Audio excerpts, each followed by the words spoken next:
যিনি মারা গেছে উনি হচ্ছে আমার মামা আলাউদ্দিন মেম্বার, সাবেক মেম্বার আলাউদ্দিন।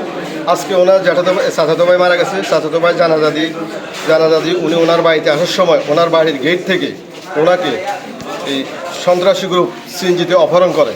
ওই অপহরণের সাথে জড়িত ছিল শেখ ফরিদ, শহীদ, নয়ন, শহীদ। এখান থেকে ফোন আসে যে আমার আম্মা আমাকে ফোন দিয়েছে যে তোর মামাকে অপহরণ করছে।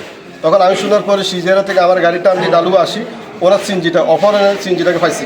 পাওয়ার পর এটা পিছিয়ে পিছিয়ে দাওয়া করতে করতে ওনারা এই সান্দাস জেলারের বাড়ির সামনে ওনাকে সিএনজির ভিতরে গুলি করে হাত পা বাঁধে রানিং রোডে ফালাই দেওয়ার পরে ওনাকে উদ্ধার করে আমি নাঙ্গল হসপিটালে আনার পরে উনি মারা যান। ওনাদের মামলা চলতেছে, মারামারি চলতেছে। ওনাদের পূর্বশত্রুতা সালামত মেম্বার, শেখ ফরিদ, শহীদ, এদের সাথে ওনাদের মামলা চলতেছে। ঠিক আছে, এইটাকে কেন্দ্র করি আজকে এই অপহরণ। প্রশাসনের সর্বোচ্চ স্তরে সবার কাছে আকুল আবেদন আছে এইসব আওয়ামী ফ্যাসিস্ট সন্ত্রাসী আলিয়ারা গ্রামের এইসব লোকগুলোকে আইনের আওতায় এনে আজকে যে একটা হত্যাকাণ্ড করছে এই হত্যাকাণ্ডের সুস্থ বিচার এবং সর্বোচ্চ ফাঁসি কামনা করি এবং প্রশাসনের কাছে দৃষ্টি আকর্ষণ করবো আলিয়া গ্রামের শান্তি বজায় রাখার জন্য প্রশাসনের যতটুকু পদক্ষেপ নেওয়ার জন্য ওনাদেরকে আকুল আবেদন জানাতেছি। আমার চাচাতো ভাই জানাজা শেষে আমি বাড়ি গিয়ে আসছি। আমি জানাজা শেষ করে বাড়ির দিকে আসতেছে, পথে থেকে সন্ত্রাসীরা উঠে নিয়ে আসতেছে। আমাকে ফোন করছে।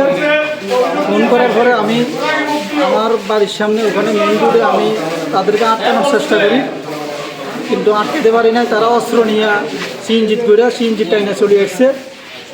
এরপরে আমি দুইটা হুন্ডা নিয়ে আমি পিছনে ওদেরকে দাওয়া করি। সন্ধ্যায় আসার পর ওখানে তারা সন্ত্রাসীরা ওকে হাত পা বেঁধে গুলি করে মারিয়া পালাই দিয়ে চলতি গাড়ি থেকে পালাই দিছে।